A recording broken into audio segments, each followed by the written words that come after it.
But there is one individual that I'd like to ask you about in terms of the conversation, James O'Keefe.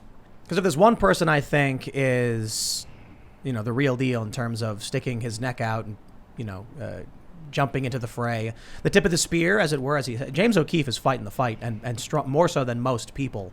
He's for real. Yeah, he's legit, and he's doing a lot of great work, and he's winning a lot of important battles.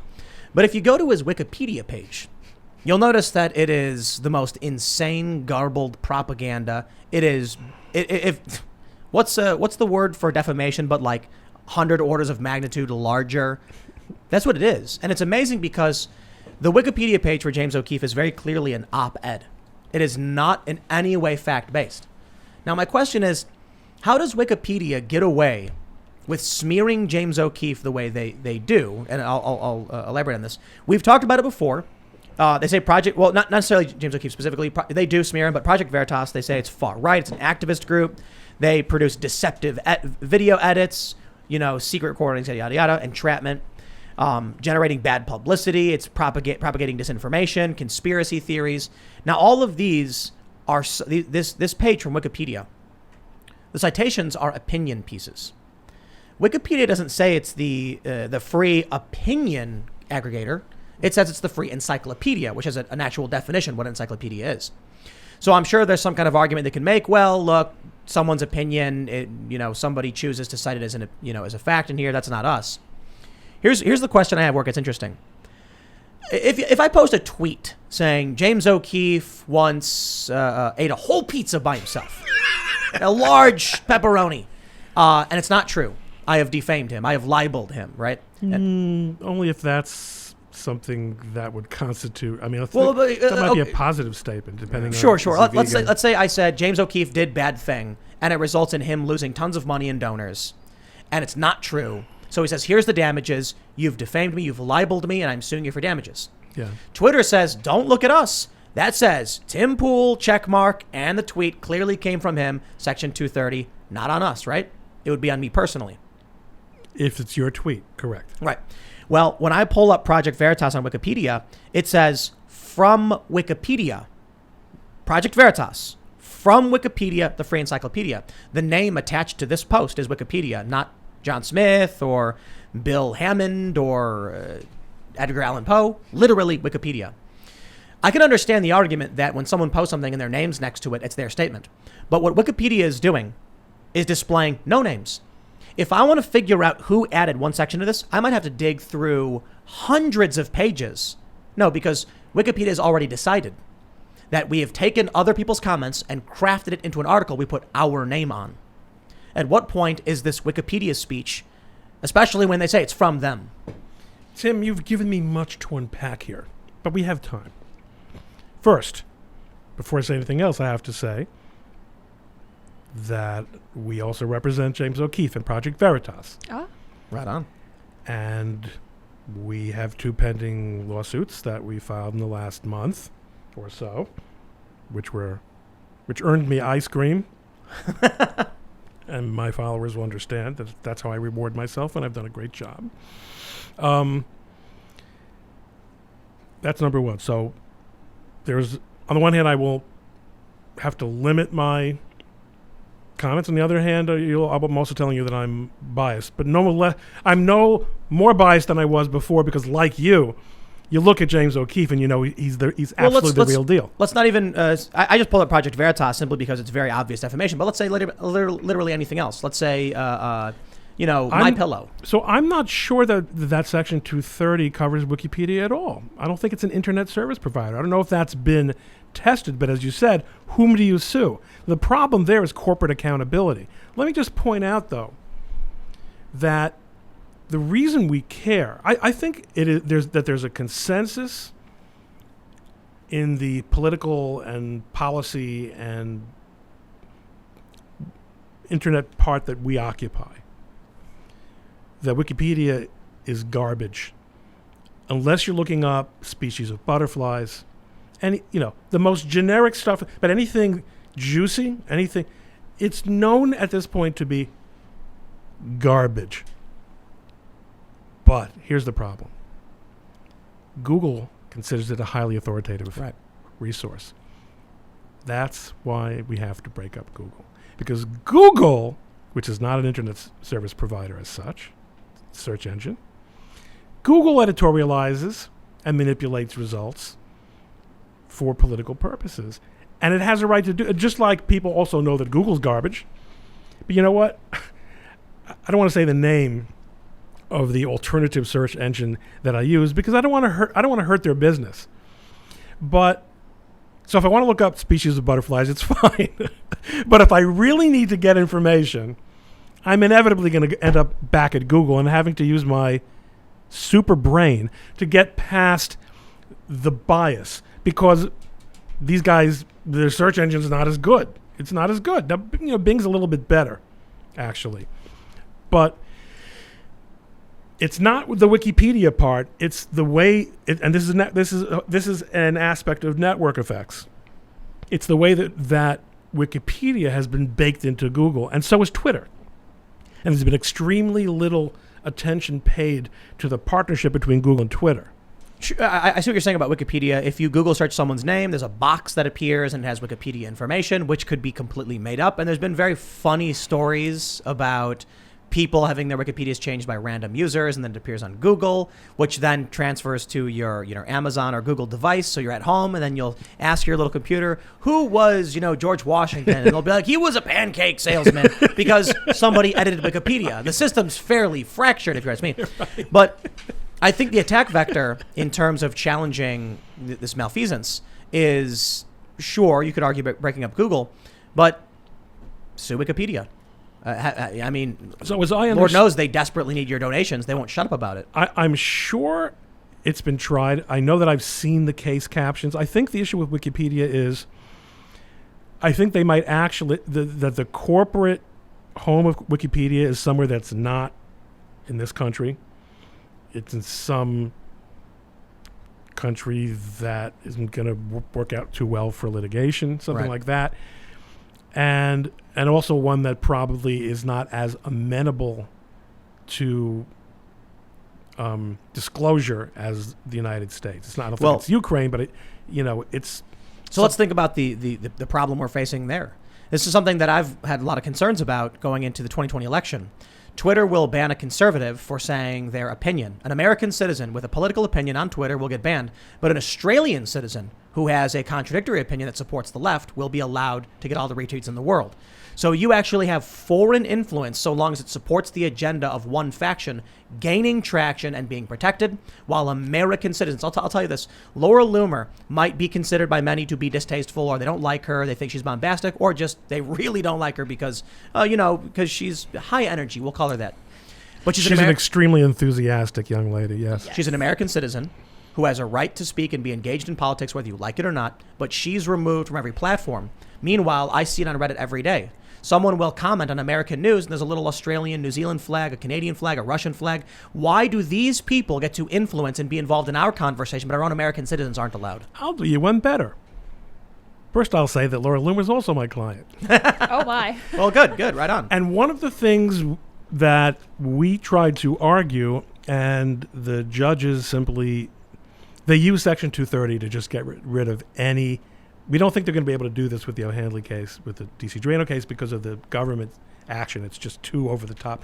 But in Laura's case, our argument essentially was, the First Amendment prohibits the government from censoring the speech of citizens, but only the U.S. government. What if CARE, let's just say the Council on Arab American, Council on American Islamic Relations. Yes. Let's just say they accepted money from a foreign government, a nasty foreign government. And that foreign government told CARE,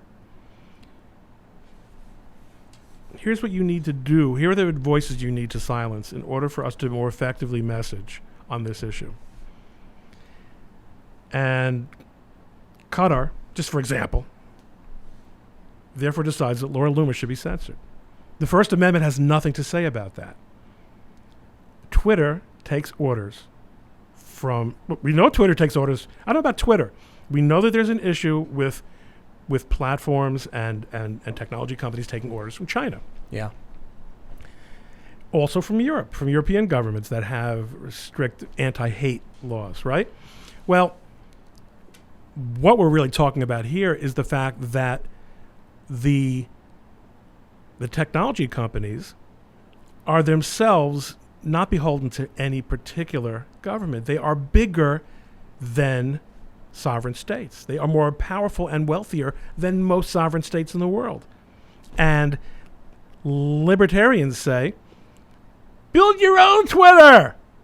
Dude, they are already the emperors. Well, it's actually, it's really simple then. I think by outlining this problem, all we got to do is ask our politicians to regulate these companies to prevent the foreign interference. Now, I know the Democrats probably greatly benefit from that interference, but I'm sure they'll see reason.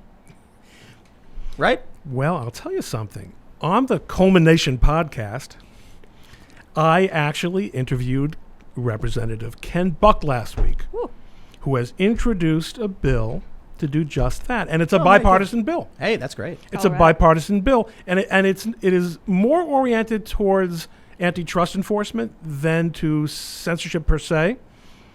But as we have just demonstrated, they're intimately related.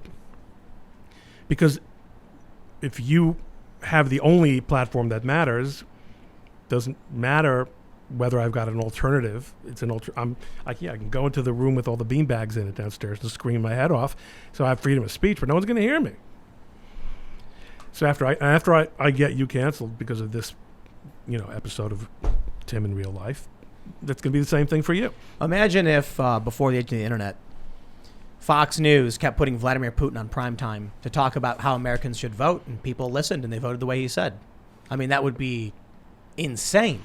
We couldn't imagine something like that happening. Then we get 4 or 5 years of them screaming that Donald Trump was the benefactor of just that. Well, quite literally, there are foreign governments influencing through social media, either investing in companies and getting some say in them, or actually just being extremely wealthy foreign high-ranking officials, put it that way, political figures, making demands and promising favors. And it happens. Our political system is corrupted if that's the case. And I don't see why, even if, Ken Buck does propose this legislation, I'm not confident, for one, that Democrats would want to give up the freebies they're getting, and the Republicans are too stupid to do anything about it. So there are a couple of things going on. And I asked him, why are Democrats in on this? And I think he acknowledged their concerns are not the same concerns as ours. But there is, to some extent, I think he agreed with my suggestion that now that Trump is gone, whatever that really means, I mean, I think we all understand that he is running the country from a nuclear submarine off the coast. Although many people who are banned from Twitter would probably wish, fortunately, he's not. Although I will tell you, if you ask Alexa, don't turn on, please. I just yelled at me. Alexa, stop! Apparently, I shouldn't say the name ever again. Apparently, it says that Trump is the president, and like people are laughing and hooting like this. It's Amazon says it, and it's like, okay, dude, it's a stupid computer program. Come on. So, I must admit that even I lost the thread there. Sorry about that. No, that's okay. Anything for a good gag. I'm especially when you're going to get. You were talking about asking the Democrats why they were in on it. So I think the world is a little bit safer for Democrats to actually be Democrats when they don't have to merely oppose something because it benefits Donald Trump. I'm not still sure why there seems. I mean, Biden appointed as head of the Federal Trade Commission, so everybody understands, right? There are 2 agencies in the U.S. government that are mainly in charge of antitrust enforcement. One is the Antitrust Division of the Justice Department, which is a relatively more political agency compared to the Federal Trade Commission, which focuses more on mergers and acquisitions, but which is also involved in industry shares and domination, because that's obviously part and parcel of acquisitions. That's traditionally been considered to be a less political agency. Biden appointed, and she was approved, as FTC commissioner, a woman who has a reputation as being a critic of big tech. Now, those of us, such as myself, who have been saying for 6 months that Joe Biden is what is called in Hebrew a golem, meaning like basically a zombie. A puppet. Incapable of independent thought. He's just, Weekend at Bernie's kind of situation. It's hard for me not to believe that he is. In which case, for some reason, the powers that be either want to do this incredibly elaborate false flag operation. At some point, you have to start believing that maybe things may appear to be what they are. Or maybe there is still a constituency within the Democrat Party. And by the way, I'm not so sure that the squad isn't part of that constituency that doesn't like big business and sees these global corporations. Because remember, to a real progressive, a preposterous term, to a real leftist, the state has to have all the power. Even if you tell me, but Google and all these technology companies have been integrated into their state. They're all the same. Nah, not so fast. They want to be able to press a button as office. So, well, this is the best they're going to get. I mean, the government can't literally censor, but they can do this highly circuitous method, which you're now suing over. Right. So if that's the case, if there actually might be some sort of bipartisan. So what we see though is that today. There was a tweet from Congressman Jim Jordan, saying, why would I want to give Joe Biden's regulators more power over business? Answer, what else you got, Jim? What else have you got? Trump certainly wasn't getting anything done. George W. Bush got nothing done. This idea that Republicans should reflexively be the friends of big business is a joke. We see where big business has been on the BLM. Thanks for checking out this clip from the Timcast IRL podcast. If you want to see the full show, come back to this channel, youtube.com/TimcastIRL, Monday through Friday at 8 p.m., where you can leave comments and super chat, and we actually will read your comments on the show. Don't forget to like, share, subscribe. And if you want exclusive members-only content, segments you can't get anywhere else, go to timcast.com, become a member, and we even have full bonus episodes. Thanks for hanging out, and we'll see you all next time.